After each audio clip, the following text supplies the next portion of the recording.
here we are, lucky enough to be in New Jersey, not in Louisiana, but a part of our country is about to be hit by another megastorm. We have been experiencing the effects of climate change in our country already. The costs are already astronomical, and we know that they will grow well beyond what we are experiencing today if we don't take significant action. That's the scary part of the argument. But the flip side is that there is an extraordinary economic opportunity here for the United States as well, because as more and more people around the world become convinced that we need to move to a clean energy economy, there will be enormous rewards for the companies and the country that leads the world in developing the technologies and marketing the technologies that are needed to allow us to make that transition. And New Jersey in the United States is poised to be a leader within our own country in that effort. So, when I talk to colleagues in Congress, this is the argument that I make. I talk about it from a global competitive point of view. I point out that China has, in recent years, been investing significantly more. I think the last year for which we have statistics, 3 times as much investment in China in clean energy technology as in the United States. And I remind people it's not because the Chinese Communist Party loves trees. It's because they want to win the future. They want to win a competition. They want to get there first. I want America to win the future. I want our companies to be leading the way. I want New Jersey to be leading the United States in getting us there. And I also talk to a lot of companies in my district in New Jersey that are very proud of their commitment to sustainability. Again, that commitment is partly an ethical one, but it is also very pragmatic.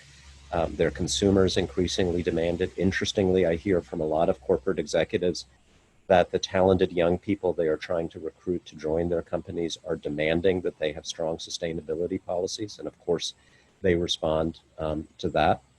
And when I ask them, what should Congress be doing? What should the government be doing?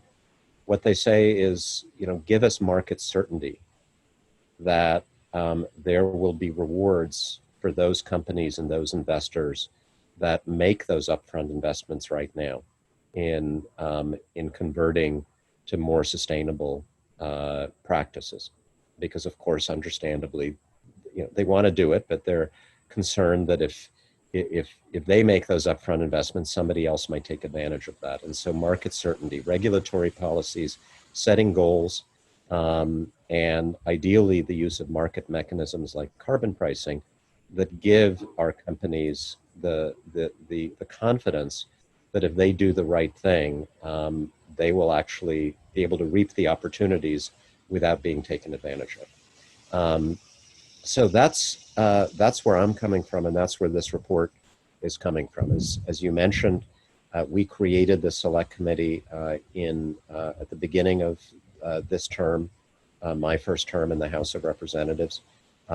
It spent months and months holding hearings, hearing from experts, and it produced this report, which is basically a call to action that we hope will be able to act on in the next Congress. Realistically,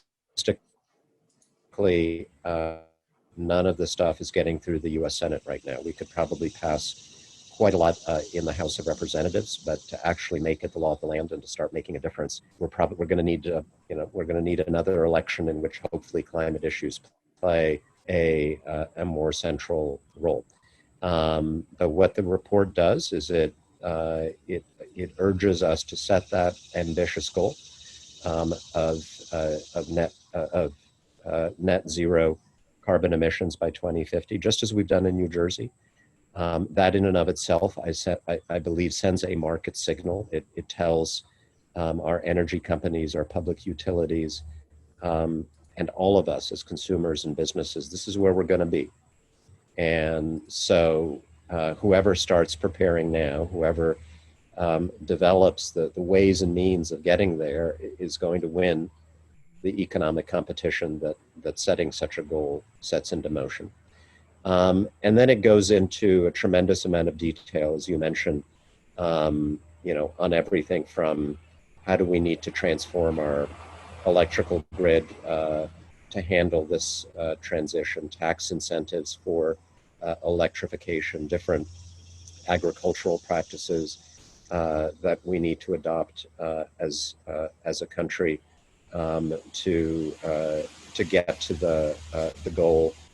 It talks about carbon pricing. It talks about every aspect of this multifaceted challenge, and I think would be the basis for numerous pieces of legislation once we feel like we are politically situated to be able to start passing things. You mentioned, Congressman, that New Jersey has an updated energy master plan, and it outlines an ambitious roadmap for creating a 100% clean energy economy by 2050. And while this gives a clear market signal, which is important, as you mentioned, it also requires significant public infrastructure and program investments. But this year's crisis has severely hampered the state's ability to make those investments. So how does the report address the relationship between the federal and state funding for achieving common clean energy and green infrastructure goals, whose benefits oftentimes transcend state boundaries? Yeah. So I'm not sure if the report gets into that so much, but obviously we're very much aware of the fiscal problems that New Jersey and all other states are facing as a result of the coronavirus crisis. And one of my, I would say right now, top 2 or 3 priorities in Congress is trying to get our state and local governments the relief that they need to be able to do everything that they do to benefit our lives. The first major coronavirus relief package, the CARES Act, did provide some assistance to our state and local governments, but it was it was money that can only be spent to cover pure COVID-19 related expenses. It was not, that money cannot be used by the state of New Jersey to make up for revenues lost because of the economic slowdown. So what we are insisting on right now in the current negotiations in Washington for the next package is a very generous amount of assistance to our state governments or municipalities or counties, specifically to make up for that lost revenue so that we can make our state government whole, which would then enable us in New Jersey to continue making the same investments that we had planned on, that we had budgeted to make. There's some dispute about exactly what the revenue hit is going to be as a result of this crisis. Some of the estimates have gone down over the last couple of months. So I'm a little bit more optimistic that we should be able, if we have the will, to provide sufficient relief to make our state whole. But again, this is probably the number one issue we're arguing about in these negotiations, and it has not yet been resolved. All right, thank you. Yeah, here's another one. That's actually focusing on watersheds. Question is, our watersheds are facing mounting stressors related to the climate crisis and stormwater runoff. And our degraded water infrastructure delivers unsafe water to many communities like Newark. So does the report deal with mitigating these risks while investing in economic activity to modernize the infrastructure to deliver clean water to everybody in an equitable way? Yeah, so the report does address those issues. It urges Congress, for example, to significantly increase funding for the Clean Water Act and Safe Drinking Water Act revolving loan funds, which are designed to help communities upgrade and maintain our wastewater and drinking water systems. So that's one point. It suggests that we codify the requirement that states dedicate a portion of that Clean Water State Revolving Fund for implementation of green infrastructure approaches to to building up our resiliency. Um, and the report also it directs the EPA and the Army Corps of Engineers to fully implement the responsibilities they have under the Federal Water Pollution Control Act to prevent water quality degradation. So there's a lot in there. And, you know, again, this is a challenge where we have to complete 1,000 tasks and focus on thousands of details. The most important element of this, though, I think, is setting the goal and creating the market incentives so that you know, everybody is encouraged and incentivized to do what's necessary. Great. Yeah, thank you. As you mentioned, it's, you know, very complex with a lot of different details. But one high leverage area in terms of driving kind of large-scale systemic change is our transportation sector. Since in New Jersey it accounts for, it's the largest single contributor to CO2 emissions. I think it's over 43% of the state's CO2 emissions. So does it report address, and more specifically, electrification of transportation, including corporate fleets? They have expanding on the New Jersey EV law that was passed into law in January. This aimed at stimulating demand and supply for electric vehicles. Also kind of tied into New Jersey looking at joining the Transportation Climate Initiative, which is a multi-state effort to decarbonize the transportation sector. Yeah, well, naturally, it's a big part of the report. It would be strange if we hadn't emphasized that, given the importance of the transportation sector. And there's a lot we're already doing outside of this work. So what does it recommend? As you would imagine, extending the tax credits for the purchase of electrical vehicles, creating incentives for electric vehicles based on their domestic content. We want them manufactured in the United States with decent protection for workers. More grants to state and local governments to deploy charging stations. And by the way, separate from the report, in one of the appropriations bills that we just passed in the House, that will hopefully form the basis of the 2021 budget, I got an amendment passed to significantly increase federal grant money for electric charging stations. So that's something that we're working on, again, outside of the context of the report already. And then, you know, we also, really important, we're talking about the report here, but we also introduced and passed in the House this year a major transportation infrastructure bill, which does a lot for climate. Number one, it dedicates a significant share of its funding, more than in any past transportation infrastructure bill we've ever done, to mass transit, to rail. There's a lot in there for projects like our Gateway project in New Jersey, which are obviously hugely important for our economy, but also good for climate, because we're talking about bridges and tunnels for our commuter rail system. And the broader infrastructure package that we passed also has a significant increase in investment in upgrading our national electrical grid, because if we're going to be electrifying transportation and increasingly electrifying other parts of the economy, we're going to, as you all know very well, going to need a grid that can handle all of that. So that stuff is already underway in the House. The report takes us several steps further, and hopefully next year, if we haven't been able to come to some deal with the president on infrastructure this year, that bill we passed will form the basis of an infrastructure package hopefully a new president will sign next year. And we'll have a chance to work on some of the longer term goals of the climate report as well. Great, thank you. Drew, let's go to some of the attendee questions that have come in. Sounds good.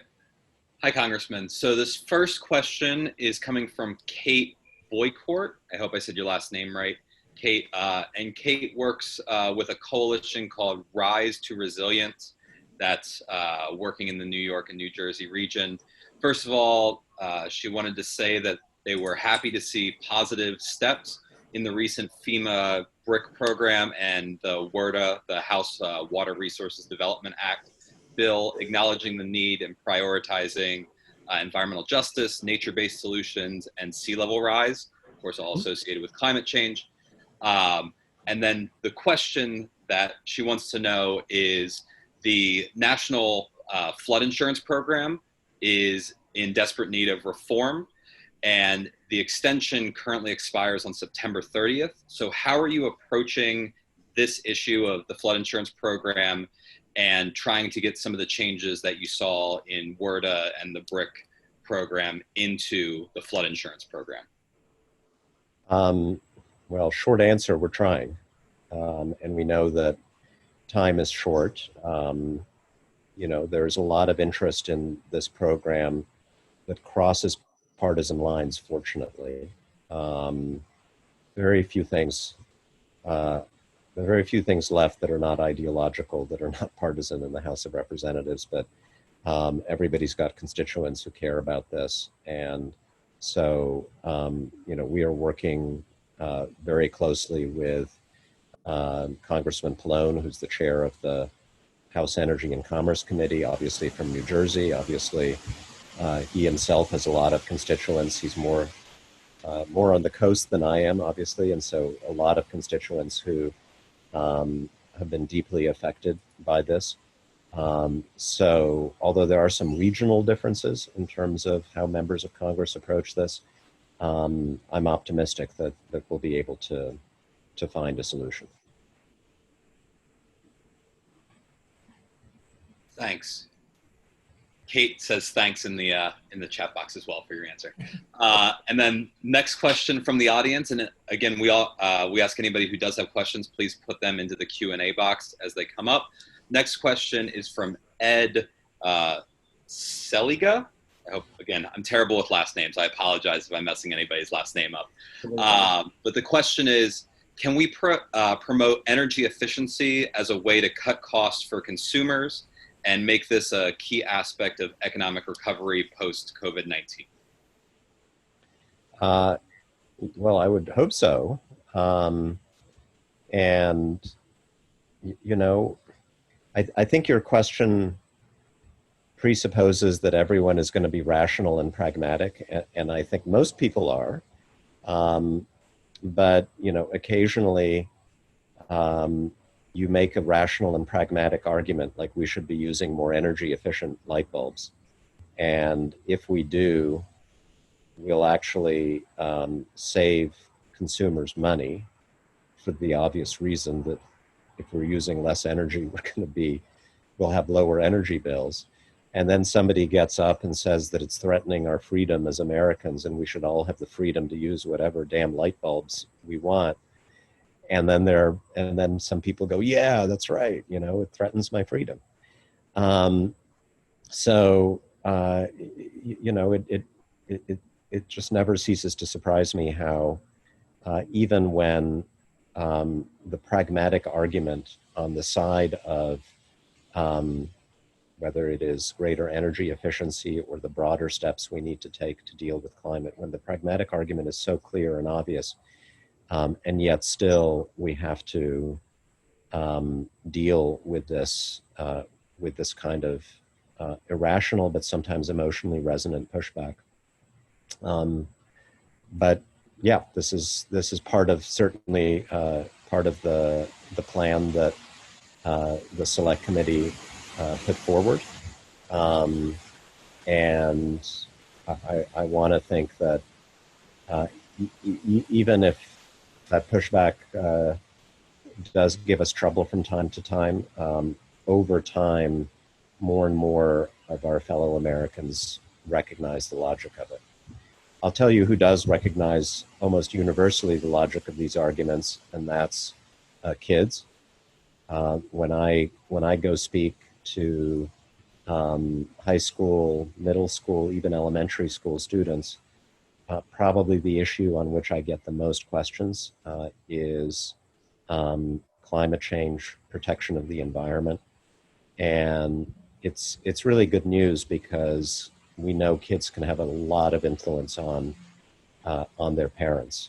So although those 12-year-olds can't vote, I have no doubt that they are nagging mom and dad about everything from why are we using plastic straws to why are you using those old light bulbs to why aren't we getting an electric car. And, you know, just as my generation nagged our parents to death to use seatbelts because it was obviously logical, even though they didn't see it, I think our younger generation is doing the same thing on climate and the environment. Yeah, and there are new voters out for this next election as well. So we're going to go back to some advanced questions. And Richard, I think you have one of those for us. Yeah, this has to do with more in terms of just access to financial capital. Since access to financial capital is so critical to all businesses, and large institutional investors like BlackRock are now shifting their investments from high climate risk companies to those with strong ESG and sustainability ratings.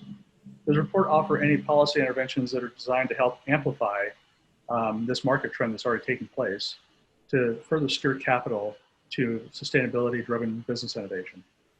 It does, yeah. So one of the things it does, it calls for greater transparency about risks to investors and the public. So it suggests that we require public companies to disclose their climate related risks and credit agencies to disclose how they evaluate climate risk. You know, climate change, you can see it as a massive market failure, among other things, because the costs are not borne by those who are responsible for subjecting us to the costs. And, you know, just as there are some regulatory responses that are needed, direct investments by the government, I think a lot of the leadership needs to come from the private sector and will come from the private sector so long as we get the market incentives right. I keep on coming back to that.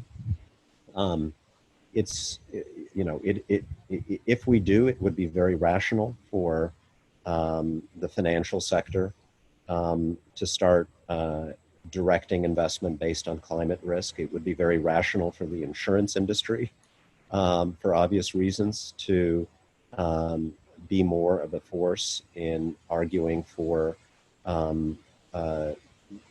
policies and practices that help avert climate catastrophe. And I think we're seeing a lot of that beginning to happen. One thing we're not yet seeing enough of is companies lobbying members of Congress to do more with regard to climate change. When I ask them, you know, when I talk to the Chamber of Commerce in New Jersey and in DC, when I talk to individual corporate executives, they echo the points that I've been making to you, that all of us have been making on this call. They generally agree. But when they go up to Capitol Hill and deliver their top 2, 3, 4 priorities to members of the House and the Senate, this is still not, this generally does not make their top 4 or 5. And we need the U.S. Chamber of Commerce to start doing that. We need them to kind of get out of the closet, so to speak, and really start putting pressure on public officials to to do some of the things that are laid out in these reports. We are very committed to doing to addressing climate in a way that in partnership with the private sector. But members of Congress, many of them are risk averse, and they still have this assumption, in many cases a false assumption, that if they get too ambitious on climate, they're going to create problems with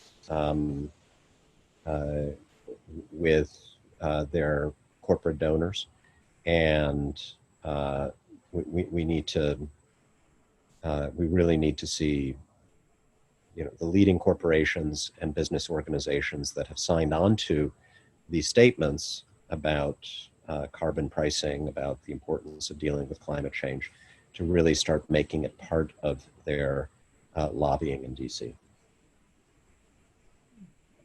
Yeah, you mentioned, you know, a lot of economists have called climate change the biggest market failure in the world. You know, as you rightly say, that because the cost of carbon pollution are not reflected in the price of fossil fuels.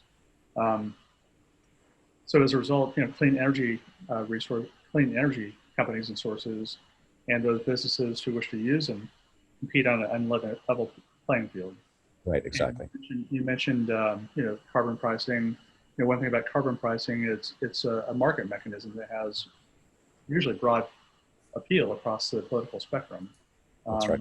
You mentioned that already, but you know, what's the possibility of that actually happening? Because wouldn't that have a lot of leverage in terms of making that shift possible if you start pricing in the cost of carbon? It really depends on whether, on what I just said, whether the corporate community, which I think for the most part now is willing to say they are for it when they're asked, is willing to sign on to statements and letters calling for it when asked, whether they take things to the next level and go to key members of Congress next year and say, you know what, damn it, do this. Because we need the market certainty, because we want to get ahead of this. We want to be the leaders in the world. We can afford to make these investments as long as we have that market certainty. We need that extra push, because right now, you know, I'm for it. I'm on one of the carbon fee and dividend bills, but I guarantee you, well, I don't know, but I fully expect my opponent in the coming election this November to wave his finger at me and say, you know, you're for a tax, a carbon tax. You know, my last opponent tried it, didn't work for him, but it's still the easy place for a lot of members of Congress to go, even though, you know, anybody who actually looks into this realizes that it's a tax that we get back as a rebate, and that in fact rewards anybody who invests in energy efficiency and electrification, who gets solar panels on the roof, who gets an electric car, or a company that makes these kinds of changes would actually profit from a system like that. So, you know, we really do need the corporate sector to lead, so that, you know, politicians who have that knee-jerk reaction recognize that the debate has moved on and that they need to get on board with this. And it's one of the key areas of debate, what to do with the revenue that's raised from the carbon fee itself, and what do you think are the most likely ways of dealing with that revenue? You know, I don't think there's a clear consensus on that, because we need to get to a point where it's politically possible. I'm attracted to something as close as possible to 100% dividend, where every American gets a check back from the U.S. government, equivalent to the revenue that the government brings in through the carbon fee. There are more modest proposals that would direct some share of the revenue, or a special set aside of the revenue to help communities that are where local economies are dependent on fossil fuels. So imagine coal mining communities in states like West Virginia, communities where that have seen a boom in jobs from natural gas and fracking. And that could make sense. There are other folks who would like to spend it all on infrastructure or all of it on Green New Deal type investments to speed the transition to the clean energy economy. I think that's less saleable.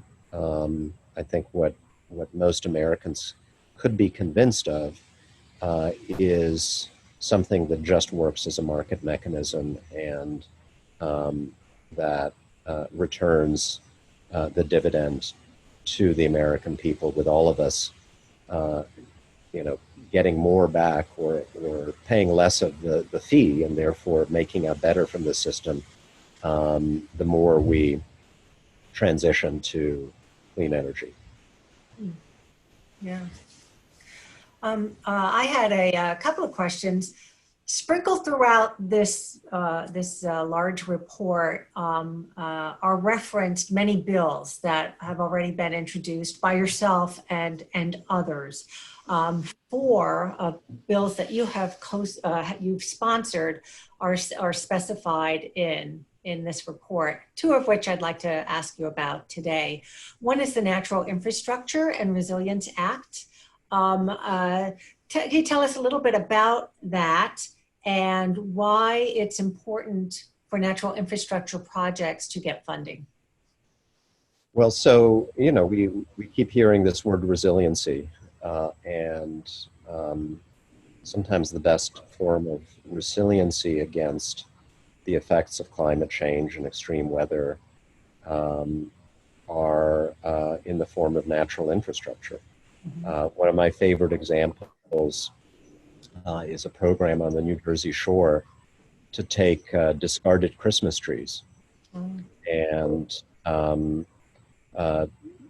use them to help in the formation of sand dunes that will, of course, help protect communities from storm surge and other natural effects. There are a lot of places where just tree planting or planting of particular water absorbent trees becomes a very effective protection against flooding. So what we've done in my bill, which, as you say, is recommended by the Climate Task Force report, is to create an official federal government definition of natural infrastructure, so that these projects can receive funding from the Surface Transportation Block Grant Program. So that's what it does. It's I think it's a good bill. It's bipartisan, so not controversial, and we'll be looking for opportunities probably to attach it to some larger infrastructure-related package if we see one that's actually moving. And actually, there are two additional conservation-related initiatives that are mentioned in the report that are near and dear to our hearts at New Jersey Audubon, as well as to some of our colleagues at National Wildlife Federation and other conservation groups. And one is the Recovering America's Wildlife Act. And we're interested in this because it does bring money back to the states to implement our wildlife management plans. As you know, while there is some funding to do that, it's woefully inadequate for us to truly implement these wildlife management plans. So can you tell us your thoughts about whether you see that going anywhere? For instance, we were excited to see the Great American Outdoors Act pass during this administration. Some surprise, but it was bipartisan. Everyone understood the value of that. And similarly, we are hopeful that people will see the value of recovering America's wildlife. So can you give us your thoughts about that one? Yeah, I mean, the Great American Outdoors Act was a really big achievement, and Yeah. somehow somebody managed to convince Trump to be for it. Yeah. And at that moment, suddenly, all the Republicans who weren't for it in the House and Senate felt liberated to be for it. And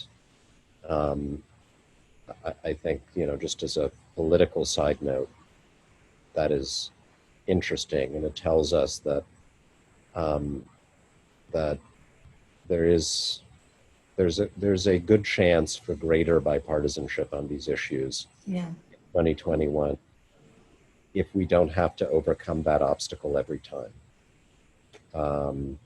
If Republican members of Congress don't feel as if they have to have permission to do what many of them believe is right. Many of them are conservationists. You know, they represent districts like mine. It doesn't matter if you're a Republican or a Democrat. You want to protect the open space. You want to protect the farmland. You want to protect the recreational space for people who whether they want to hike or hunt or fish.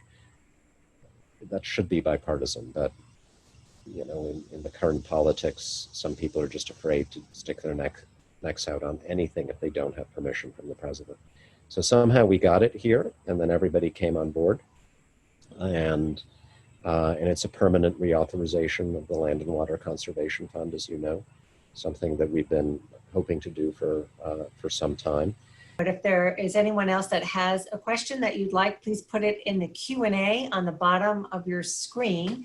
And in the meantime, I am going to mention also the Civilian Conservation Corps, because number one, I was surprised to see it referenced in the report. We're a proponent of that particular idea. And in fact, there was an op-ed in the New York Times from the National Wildlife Federation president, Colin O'Mara, advocating for the reestablishment of a civilian conservation corps. And specifically in the report, it was a climate resilience service corps. That's actually in the report. So what do you think about reestablishing Roosevelt's old civilian conservation corps? I think there's a reason why FDR is still considered one of our top three, if not our greatest president. I don't know. I'd love to get your views on this, but I am attracted to big ideas. I think that one of the ways in which we've fallen short as a government in our country over the last generation or so is that we've shied away from doing big things. Big, bold things that not only can make our lives better and help us achieve practical goals, but that would restore the confidence of the American people in their government, in our ability to tackle great challenges, to restore that faith, that confidence, that optimism that I think FDR did so much to restore at one of the darkest moments in America's history, something that will inspire people. And so I'm attracted to the idea both as a practical tool, but also because it's big and bold, and I think would inspire particularly a lot of young Americans to believe in our future. Real quick question. Yeah. We talked a little bit about equity, but today I haven't heard yet if it's passed the Assembly, but there was a bill, the cumulative impacts bill for environmental justice communities. So can you talk a little bit about equity in terms of, the benefits of moving to a clean energy economy, how environmental justice communities and overburdened communities can share in those upside benefits in more equitable ways? And also, how do we kind of remediate the harm that's being done by those communities from all the negative externalities from the carbon-based economy? Yeah. You guys ask such easy questions. Say that for the last, yeah. It's like that show Columbo, like, oh, I've just got one more thing. Well, one thing I noted today, our Attorney General in New Jersey announced, I think, one of our insect, no, it was an insect critter. It's quite a finger. Anyway, I think he announced a series of environmental justice legal actions. I didn't read it carefully, but I know he's very committed to this. And, you know, what that suggests to me is that we do have already something of a legal framework to begin to right some of these wrongs. We need leaders, and we have them in the state of New Jersey who are willing to use those legal tools. I'd like to see a Justice Department that takes this on as well. And yes, if you look at the Climate Task Force report, there is a very strong emphasis on environmental justice. There is. Yeah. Great. Great. Well, thank you for your thoughts. As always, very thorough answers to our questions. Thank you for that. Honest answers. We appreciate that. And we're hoping to do more webinars like this with our colleagues in the business community, because we think we have more in common than we have, than we disagree. So we're hoping to do more topics in addition to this climate change report. So I hope we'll see you again, Congressman. And thank you again for your time. I know especially now it's in short supply, so we certainly appreciate it. Thank you so much. Thank you all. Thanks for the work you're doing. All righty. Here's the Zoom goodbye.